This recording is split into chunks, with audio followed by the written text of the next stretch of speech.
Ένα ακόμη κόρνερ για την Ομόνια. Εκτελέστηκε. Η Κεφαλιάς. Μπέρδεμα στην περιοχή, το πλασέ και τον γκολ. Ένα περίεργο γκολ για την Ομόνια μόλις με τη συμπλήρωση του 11ου λεπτού.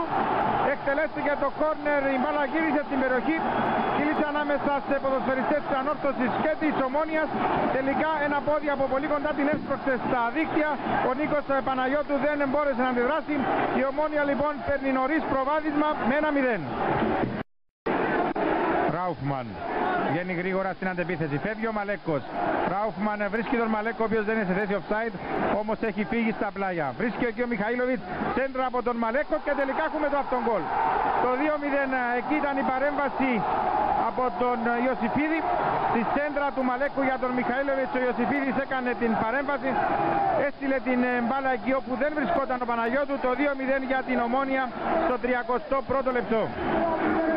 Νικόλας Γεωργίου αναμένει απέναντι ο Καϊάφας. Περνά την μπάλα στην περιοχή. Ράουφμαν σε ευνοϊκή θέση. Το 1-0. Σταμάτησαν οι της Ανόρθωσης υποστηρίζοντας ότι υπήρξε offside. 1-0 Ράινερ Ράουφμαν στο 11ο λεπτό. Είχαμε πει για τα στατιστικά εδώ. Έχω την εντύπωση ότι δεν υπήρξε περίπτωση offside. Ο Ράουφμαν ήταν καλυμμένος. Εδώ κατέβασε ανενόχλητος με το δεξί και με το αριστερό. Στέλνει την μπάλα στα δίχτυα του Νίκου του Παναγιώτου, κάνοντας το Ομόνια Ανόρθωση 1-0. Δεύτερος δεξιότερα, αριστερότερα στον Καϊάφα, εντός περιοχής. Καϊάφα για τον Ράουφμαν, σε καλή θέση ο Ράινερ Ράουφμαν, κάνει το 2-0. Αυτός ο παίκτης δεν παίζεται με τίποτα. 2-0, 32ο λεπτό. Με τον μεγάλο σκόρερ στο Ράινερ Ράουφμαν. Δέστε πώς λειτουργήσε εκεί. Δέστε και πώς λειτουργήσε η άμυνα της Ανόρθωσης. Πέρασε και στέλνει την μπάλα στα δίκτυα. Κάνει το Ομόνια Ανόρθωση 2-0. Θα δούμε αυτός ο ευνηδιασμός αν θα φέρει το τρίτο τέρμα. Δεν θα το φέρει για την ώρα. Επιμένει Κοντολεύτερο στο σιούτ. Γίνεται τώρα. 3-0 με τον Λευτέρη τον Κοντολεύτερο. 32ο λεπτό. 6 βαθμούς μπροστά ήδη από την ΑΕΛ. 6 βαθμούς μπροστά και από την Ανόρθωση όπως προδιαγράφεται εδώ το αποτέλεσμα. Ιωακίμ που απέφυγε για την ώρα τον Κοτσόνη, έκανε την παλιά. Ο Τιμπάουτ πέρασε για τον Ομπαϊτίν, πάει πλάγια. Ξανά Τιμπάουτ και γκολ. Όμορφο γκολ σε δημιουργία και σε εκτέλεση από πλευράς Ομόνιας. Αλλά εδώ θα ξαναδούμε. Παλιά από τον Ιωακίμ.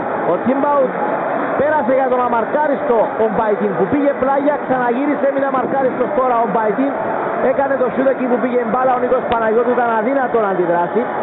Ξανά και από εδώ θα φανεί αφύλακτος, βέβαια να υπολογίζουμε χρόνους καθυστερήσεων. Εκτελέστηκε το πλάγιο, ξεχασμένος ο Τιμπάουτ, είναι και ο Ράουφμαν στην περιοχή και περιμένει.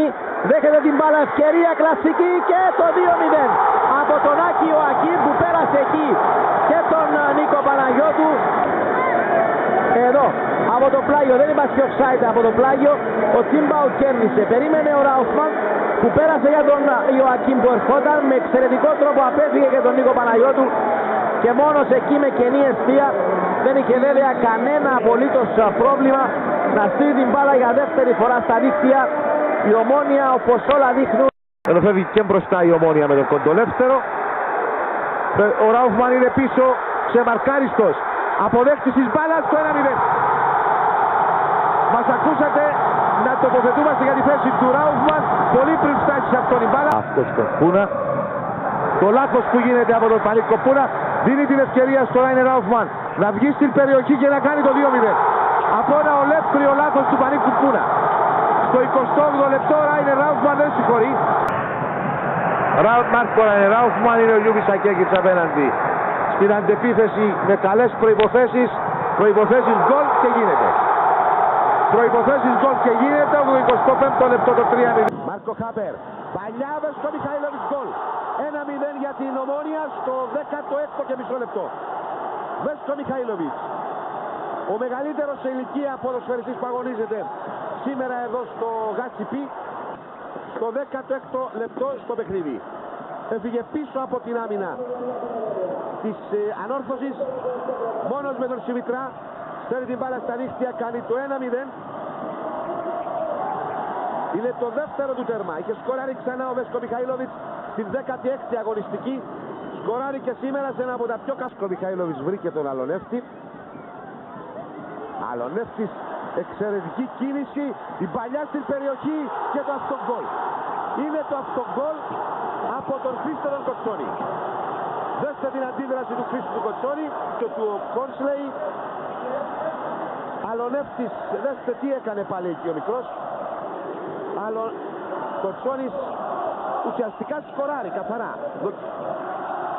Δεν είναι καν προσπάθεια απόκρουσης. Στέλνει την μπάλα στα δίχτυα. Για πάλι κάμερα.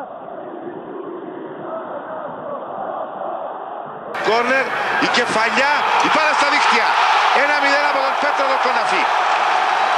Στο 14ο λεπτό Πέτρος Κοναφής κάνει το Ομόνια Ανόρθωση 1-0. Ανέβηκε πιο ψηλά από όλους. Σημάδεψε σωστά.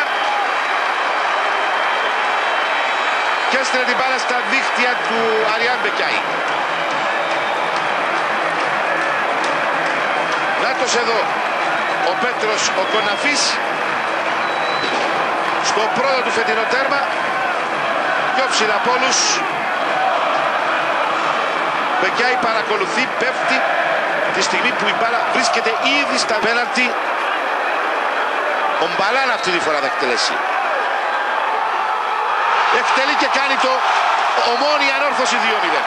Αυτό που δεν έκανε ο Βακουφσής στο πέναλτι και λίγο αργότερα όμως Σελήν με τη μεγάλη ευκαιρία, το κάνει ο Ντανιέλ Μπαλάν στο 37ο λεπτό και δίνει ένα προβάδισμα απόλυτα φυσιολογικό, απόλυτα δικαιολογημένο με βάση τι βλέπουμε μέσα στον αγωνιστικό χώρο.